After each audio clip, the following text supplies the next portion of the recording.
So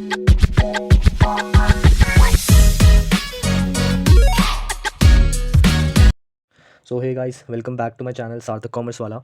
Today in this video, I will be starting a new journey on my YouTube channel, and it is not a journey still because I will be trying to upload some teaching videos from my side and provide you some beneficial content, because I was thinking that I was providing a type of content which is very like seasonal, in the sense that I just can provide you the content before the exams which can help you to score marks. But I wanted to connect with you all for a longer period of time and want to upload video continuously on my channel to just achieve some small milestones by which I can even improve my content in the future.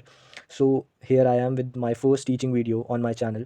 So I think to teach the company law subject which is in the semester 2, and this video is totally useful for the semester second students of Delhi University who have their company law subject within their semester second, and for all the students who are studying even in the private university as well. So let's get started.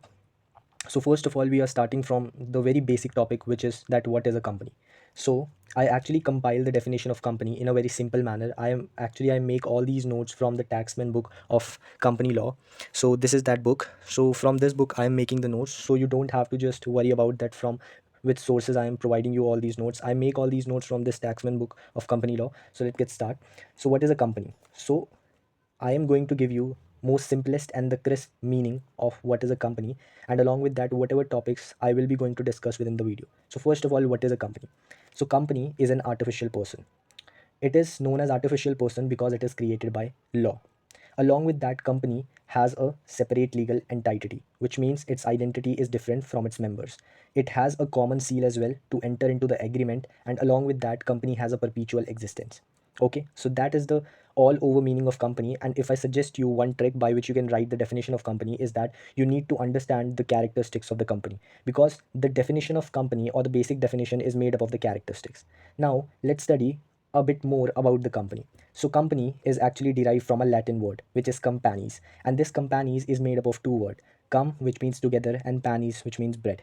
So when together a group of people is eating the bread and they are doing a meal together, then this is the meaning of companies, which is the Latin word from which the company word is derived. Now why they are talking about a meal which an association of people is doing with each other? They just want to associate the meaning that when a group of people are working for a similar cause, which is for earning profit, then they want to relate the meaning of doing a meal together with that. And therefore, the Latin word companies gives us the meaning of the association of a people who eat meal together.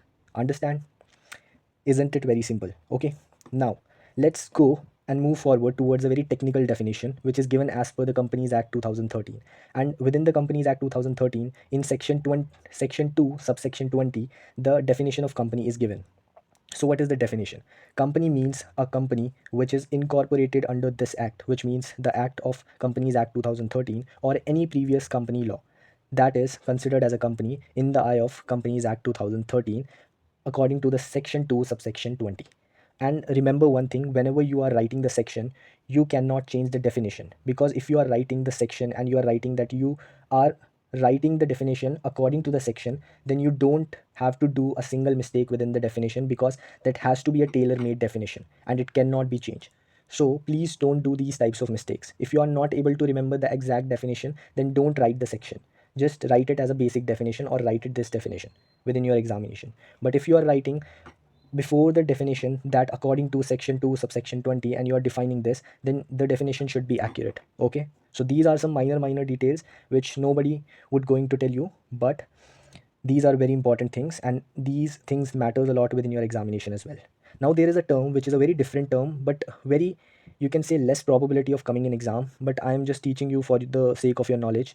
What is body corporate? So body corporate means it is a wider term than company, which means company comes within the body corporate, but body corporate includes a lot of institutions and businesses. So body corporate includes a company, foreign company, corporation under special act of parliament, national banks, and LLP, which means limited liability partnership. So body corporate means when all corporate comes under a body, that is known as body corporate. Okay, clear?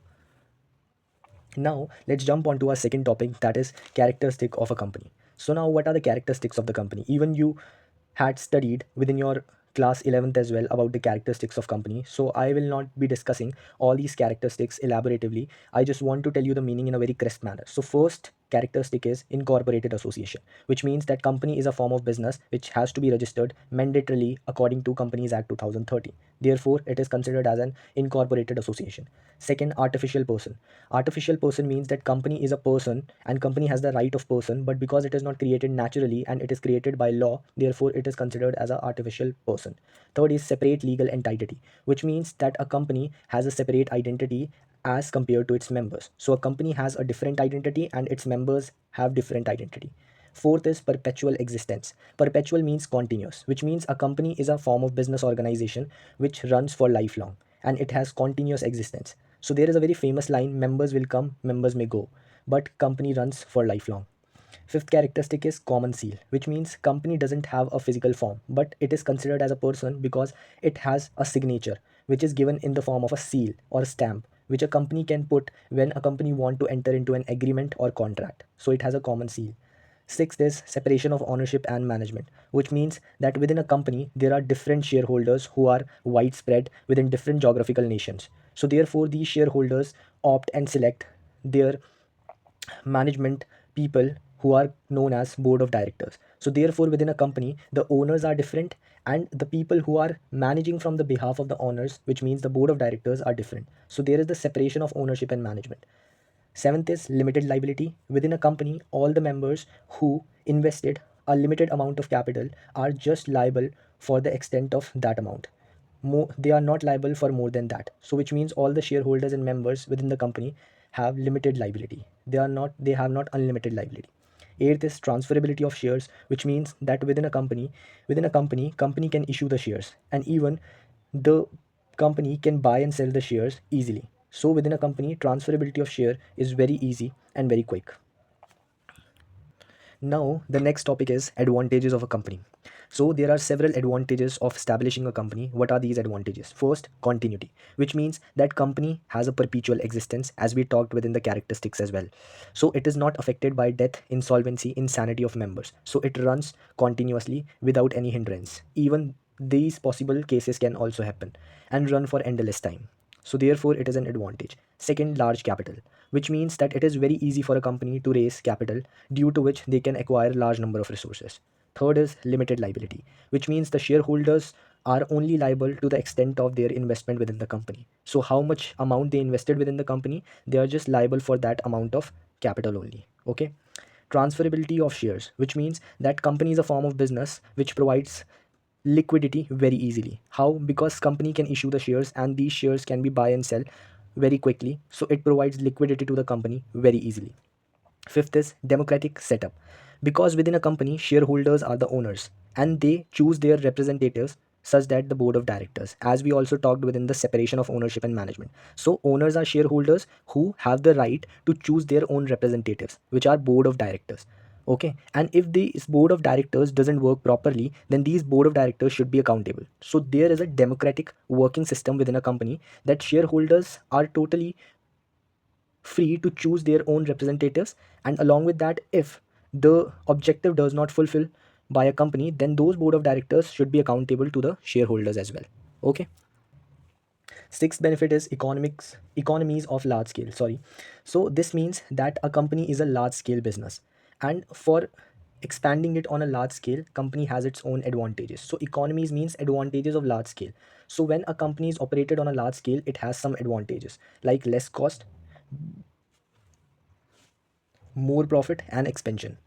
Seventh advantage is credibility, which means trust. So company is a form of business which build trust among the public. How? Because companies have some obligations to actually publish their final accounts, file their MOA. So nothing is disclosed or nothing is secretive with the public. So public have that confidence on the company that they can easily invest within a company, and because they get all the information about the company, so company is a very credible kind of business for the people or the public who have some interest within that company. Now let's jump on to the disadvantages of a company. So what are the possible disadvantages of opening a company? First is difficult incorporation, which means the process is very complex to incorporate or register the company, and lots of document work like filing MOA, AOA, director identification number, and many more. So it is a very complicated process. Second, lack of personal interest, which means that employees and board of directors who are working in a company, they just don't think themselves a part of the company. They are just working for the sake of their salaries, and they doesn't have any personal interest with the company. So therefore it is said that lack of personal interest, that employees and board of directors don't have any personal interest in company. They don't treat company as their family, simple as that. Third is separation of ownership and management, which means that within a company the shareholders are from diverse geographical region. Then these shareholders choose their representatives who are very far away from them. So when there is this much separation of ownership and management, then due to which there can be some lack of coordination between them, and maybe sometimes the management can also misuse their authority to make their personal benefits. So therefore it is also an advantage, that separation of ownership and management. Okay. Fourth one, lack of secrecy. See, company is a kind of business. So during establishing a company, there are lots of processes in which you cannot keep up your ideas secret. And whatever you want to do in the future, you cannot keep it secret, because you just have to give disclosure to the registrar of the company in the ROC office. So it is difficult due to the process of formation to maintain the secrecy. And even because of the large number of members, it is very rare that you can keep any information secretive from the external world or the external companies. Okay. Fifth is slow decision making. It is very obvious, because in company there is a lot of hierarchy, which means there are lots of levels. So for taking a decision, you just have to take suggestion of each and every person from top level to middle level to lower level, which leads to delay in decision making. Sixth is domination of majority, which means that within a company there are two types of shareholders: majority shareholders who have a higher equity within the company, and minority shareholders who have a very less ownership within the company. So these majority shareholders take all the decisions and supersede, which means they totally supersede the minority shareholders. They don't treat the minority shareholders as an owner, and they take all the decisions by themselves and feel themselves as superior shareholders. Okay. And the last disadvantage is possibility of fraud, which means that board of director can take the decisions. As we all know that there is separation of management and ownership. So owners doesn't know that what the board of directors are doing from the behalf of their ownership, because they have the power to manage. Yes. So sometimes board of director can take those types of decisions which are for their personal interest, and which leads to fraudulent activities. So these are all the disadvantages of a company. uh, and this is all for this video. Hope so you like this video, and this video seems beneficial for you all the students. And please ignore my voice, because I have just a little bit sore throat. So due to that my voice is not that much clear, and it is just a little bit heavier. So I'm making the videos, but because I'm suffering from little bit fever and even my sore throat, so I'm not that much comfortable with my voice and even making the videos. But because as I posted on my community guidelines of YouTube that I will be going to upload a video on teaching, and I will try to cover more and more topics as I started the unit first of company law.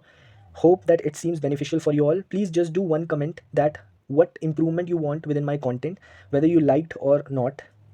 Just comment whether the comment teaches me something or whether it gives me some motivation. Other than that, I will not take the comment in any other way. So please do comment and let me know in the comment box that how you are feeling about my teaching process. And if you want that I should have to teach in Hindi, you can also suggest me that, because I am comfortable with English, but I just want to make that connectivity in between you and me, because I'm not showing my face, and with that I cannot be that much connected with you all. So if you want anything change or any changes within my video pattern, you can tell me.